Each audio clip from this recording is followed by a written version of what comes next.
বন্ধুরা আমরা সবার প্রথমে কি করব, সবার প্রথমে প্লে স্টোরটা ওপেন করে নেব। প্লে স্টোর ওপেন করে নেওয়ার পর আমাদের সার্চ বারে, প্লে স্টোরের সার্চ বারে সার্চ করতে হবে পিন্টারেস্ট অ্যাপ্লিকেশন লিখে। ঠিক আছে, পিন্টারেস্ট অ্যাপ্লিকেশন লিখে সার্চ করতে হবে। পিন্টারেস্ট অ্যাপ্লিকেশন লিখে সার্চ করার পর এই যে এখানে দেখুন নিচের যে লোগোটি রয়েছে, এখানে দেখুন এই যে লোগোটি রয়েছে, এই লোগোটি দেখে আমাদের কি করতে হবে, এই পিন্টারেস্ট অ্যাপ্লিকেশনটা ডাউনলোড করে নিতে হবে বা ইনস্টল করে নিতে হবে। আমার আগে থেকে পিন্টারেস্ট অ্যাপ্লিকেশনটা রয়েছে, আমার এখানে আপডেট এসেছে, আমি আপডেট নিয়ে নিচ্ছি। ঠিক আছে, জাস্ট আমি ওপেন করে নিচ্ছি। ঠিক আছে, আমার এখানে আপডেট রয়েছে। তো হ্যালো বন্ধুরা, welcome back to our channel. আশা করি সকলেই অনেক অনেক ভালো আছো এবং আমি অনেক ভালো আছি। সো বন্ধুরা, যারা স্টুডেন্ট রয়েছো বা যারা বাড়িতে বেকার থাকো তাদের জন্য আজকের এই ভিডিওটি। আজকের ভিডিওতে আমি এমন একটা চ্যানেল আইডিয়া দেবো, যে চ্যানেল আইডিয়াটা তোমরা কাজে লাগালে তোমাদের চ্যানেল খুব সহজেই তোমরা গ্রো করাতে পারবে এবং খুব সুন্দর একটা চ্যানেল আইডিয়া আজকের ভিডিওতে আমি তোমাদেরকে দেখাবো। ঠিক আছে, তো তোমরা এভাবে করে তোমরা ভিডিও যদি নিয়ে আপলোড করো তাহলে কোনো রকম কপিরাইটের ঝামেলা বা কপিরাইটের সমস্যা আসবে না। ঠিক আছে, তো আমরা কি করব, আমরা কুকিং ভিডিও কিভাবে তৈরি করতে লাগে বা আমাদের কুকিং ভিডিও কিভাবে আমাদের চ্যানেলে আপলোড করব সেটাই আমি দেখিয়ে দেবো। ঠিক আছে, তো প্লে স্টোর থেকে তোমরা সবার প্রথমে কি করবে, প্লে স্টোর থেকে তোমরা সবার প্রথমে পিন্টারেস্ট অ্যাপ্লিকেশনটা ওপেন করে নেবে বা পিন্টারেস্ট অ্যাপ্লিকেশনটা ডাউনলোড করে নেবে। এই লোগোটি দেখে পিন্টারেস্ট অ্যাপ্লিকেশনটা তোমরা ইনস্টল করে নেবে। ঠিক আছে, এই লোগোটি দেখে, ওকে, এই লোগোটি দেখে তোমরা পিন্টারেস্ট অ্যাপ্লিকেশনটি ইনস্টল করে নেবে। আমার এখানে আপডেট দিয়েছে তাই একটু টাইম লাগছে। ঠিক আছে, তো আমার এখানে নেট স্লো, তো আপডেট দিয়েছে তাই একটু টাইম লাগছে। তো তোমরা কিভাবে এই ভিডিওগুলো কোথা থেকে ডাউনলোড করবে, কিভাবে ডাউনলোড করলে, কিভাবে আপলোড করলে আমাদের চ্যানেলের মধ্যে কোনো রকম কপিরাইট আসবে না বা কপিরাইটের ঝামেলা থাকবে না, সবটাই আমি দেখিয়ে দেবো। ঠিক আছে,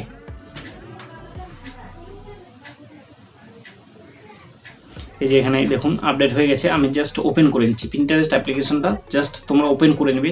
ওপেন করে নেওয়ার পর তোমাদের কি করতে হবে, পিন্টারেস্ট অ্যাপ্লিকেশনের এই যে নিচের দিকে দেখুন সার্চ বার রয়েছে, এই সার্চ বারে আমরা প্রেস করে দেবো। সার্চ বারে প্রেস করে দেওয়ার পর কুকিং রেসিপি বাংলা লিখে সার্চ করতে হবে। ঠিক আছে, কুকিং রেসিপি বাংলা লিখে সার্চ করতে হবে, বা তোমরা যদি হিন্দিতে আপলোড করতে চাও সেক্ষেত্রে হিন্দিতে আপলোড করতে পারো। কুকিং রেসিপি বাংলা লিখে সার্চ করার পর একটু নিচের দিকে তোমরা স্ক্রল করে আসবে। ঠিক আছে, একটু নিচের দিকে স্ক্রল করে আসবে, অনেকগুলো এখানে রেসিপি পেয়ে যাবে তোমরা। জাস্ট তোমাদেরকে আমি এখানে একটা ভিডিওর মধ্যে, এই যে ভিডিওটা, এই ভিডিওটা এই যে এখানে দেখুন অনেকগুলো রেসিপি তোমরা পেয়ে যাবে ফ্রিতে। ঠিক আছে, এখান থেকে তোমরা ডাউনলোড করে তোমরা যদি আপলোড করো, এই যে এখানে দেখুন, এই যে দেখুন এখানে অনেকগুলো তোমরা ফ্রি ভিডিও পেয়ে যাবে। এই ভিডিওগুলো নিলে তোমাদের কোনো রকম কপিরাইট আসবে না, বা তোমরা যদি ডাইরেক্টলি এখান থেকে ডাউনলোড করে তোমাদের চ্যানেলে আপলোড করে দাও সেক্ষেত্রে কিন্তু কপিরাইট আসার চান্স থাকবে। তো তোমরা কিভাবে ডাউনলোড করে আপলোড করলে কপিরাইট আসবে না সেটা আমি A to Z শিখে দেবো। ঠিক আছে, তো এখানে 3 ডট লাইন রয়েছে, তো বেসিক্যালি আমরা 3 ডট লাইনে প্রেস করে এখানে লিঙ্ক কপি, লিঙ্কটাকে এই ভিডিওটার লিঙ্কটাকে কপি করব।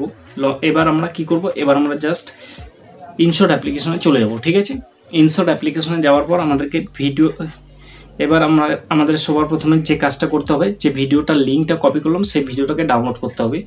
এর জন্য আমরা ক্রোম ব্রাউজারে চলে যাব। ঠিক আছে, এর জন্য আমরা ক্রোম ব্রাউজারে যাব। ক্রোম ব্রাউজারে যাওয়ার পর ক্রোম ব্রাউজারের সার্চ বারে এখানে আমাদের কি করতে হবে, পিন্টারেস্ট ভিডিও ডাউনলোড লিখে সার্চ করতে হবে। পিন্টারেস্ট ভিডিও ডাউনলোড লিখে সার্চ করতে হবে। ঠিক আছে, তো এখানে যে প্রথমের যে ওয়েবসাইটটি বা প্রথমের যে লিঙ্কটি আসলো এখানটাতে আমাদের প্রেস করে দিতে হবে।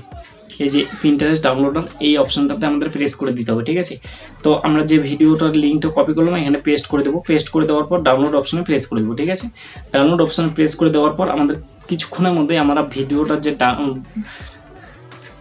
এই যে এখানে দেখুন ভিডিওটা চলে এসেছে। আমরা এখানে 3 ডট লাইন রয়েছে, 3 ডট লাইনে প্রেস করে আমরা ভিডিওটাকে কি করব, 3 ডট লাইনে প্রেস করে আমরা ভিডিওটাকে ডাউনলোড করে নেব। ঠিক আছে, আমরা ভিডিওটাকে ডাউনলোড করে নেব। ঠিক আছে, 3 ডট লাইনে প্রেস করে আমরা ভিডিওটাকে ডাউনলোড করে নেব। এই যে এখানে 3 ডট লাইন রয়েছে, এই 3 ডট লাইনে এখানে ডাউনলোড অপশন প্রেস করলে আমাদের ভিডিওটা ডাউনলোড হওয়া শুরু হয়ে যাবে। ঠিক আছে, আমাদের ভিডিওটা ডাউনলোড হওয়া শুরু হয়ে যাবে। এই যে এখানে দেখুন ভিডিওটা ডাউনলোড হচ্ছে। ঠিক আছে, এই যে ভিডিওটা অলরেডি ডাউনলোড হয়ে গেছে। এবার আমরা কি করব, এবার আমরা ইনশর্ট অ্যাপ্লিকেশনে চলে যাব। ঠিক আছে, এবার আমরা ইনশর্ট অ্যাপ্লিকেশনে যাব, এখানে ভিডিও সেকশনে প্রেস করে দেবো। ভিডিও সেকশনে প্রেস করে দেওয়ার পর নিউ প্রজেক্টে প্রেস করে দেবো। ঠিক আছে, নিউ প্রজেক্টে প্রেস করে দেওয়ার পর এখানে যে ভিডিওটা আমি ডাউনলোড করলাম সেই ভিডিওটা নিয়ে নেব। নিয়ে নেওয়ার পর এখান থেকে আমাদেরকে কাজ করতে হবে, যে কাজটা করলে আমাদের কোনো রকম কপিরাইটের ঝামেলা থাকবে না। ঠিক আছে, কপিরাইটের ঝামেলা থাকবে না। এবার তোমরা কি করবে, তোমরা যখন ভিডিওটা ডাউনলোড করবে বা পিন্টারেস্ট অ্যাপ্লিকেশন থেকে ভিডিওটার লিঙ্ক থেকে কপি করবে, তোমরা দেখবে যে ভিডিওটার মধ্যে কোনো ওয়াটারমার্ক থাকবে না, চ্যানেলের নাম থাকবে না, সেই ভিডিওগুলো তোমরা ডাউনলোড করার চেষ্টা করবে। ঠিক আছে, এবার তোমরা কি করবে, এই ভিডিওটার মধ্যে ভয়েস দিবে। ঠিক আছে, এই ভিডিওটা পুরো আগে দেখে নেবে, দেখে নেওয়ার পর ভিডিওটার মধ্যে ভয়েস দেবে। ভয়েস কীভাবে দেবে, এখানে দেখুন অডিও সেকশন রয়েছে, এখানে অডিও সেকশন রয়েছে। তো বেসিক্যালি আমরা এই অডিও সেকশনে প্রেস করে দেবো। ঠিক আছে, এখানে রেকর্ড অপশন রয়েছে, রেকর্ড অপশনে প্রেস করে দেবো। এবারে এইখানে লাল বাটনটাতে প্রেস করে দেবো। লাল বাটনটাতে প্রেস করে দেওয়ার পর এই ধরনের চা তোমরা যদি একবার খেতে পারো তাহলে তোমাদের মুখে লেগে থাকবে। ঠিক আছে, এইভাবে তোমরা ভিডিওটার মধ্যে ভয়েস দিতে পারো। ঠিক আছে, এই যে এখানে ভয়েস দেওয়ার পর রাইট বাটনে প্রেস করে দিলেই তোমাদের কাজ শেষ। ঠিক আছে, এই যে এখানে ভয়েস দিয়ে দিবে তোমরা এইভাবে করে। ভয়েস দেওয়ার পর এবার আমরা রাইট বাটনে প্রেস করে দেবো। রাইট বাটনে প্রেস করে দেওয়ার পর আমাদেরকে জাস্ট আরেকটা কাজ করতে হবে, ভিডিওটা লেয়ারে প্রেস করে দেবো। ভিডিওটা লেয়ারে প্রেস করে দেওয়ার পর এখানে দেখুন সিলেক্ট অপশন রয়েছে, তো বেসিক্যালি আমরা সিলেক্ট অপশনে প্রেস করে দেবো। ঠিক আছে, 3 সেকেন্ড 4 সেকেন্ড পর পর আমরা এই কাজটা করব। এই 3 সেকেন্ড 4 সেকেন্ড পর পর ভিডিওটা লেয়ারে প্রেস করে দেওয়ার পর সিলেক্ট অপশনে প্রেস করে দিলেই আমাদের ভিডিওটা ছোট ছোট অংশে পরিণত হয়ে যাবে। ঠিক আছে, এর ফলে কি হবে, এর ফলে কোনো রকম কপিরাইট আসার চান্স থাকবে না। 3 সেকেন্ড 4 সেকেন্ড পর পর যদি তোমরা অন্যের ভিডিও মানে ডাউনলোড করে ভিডিও আপলোড করো, সেক্ষেত্রে কিন্তু কপিরাইট আসার চান্স থাকে না। ঠিক আছে, তাই তোমরা এই কাজটা করবে, 3 সেকেন্ড 4 সেকেন্ড পর পর এই কাজটা করবে। ওকে, তাহলে তোমাদের কোনো রকম কপিরাইট আসবে না। ওকে।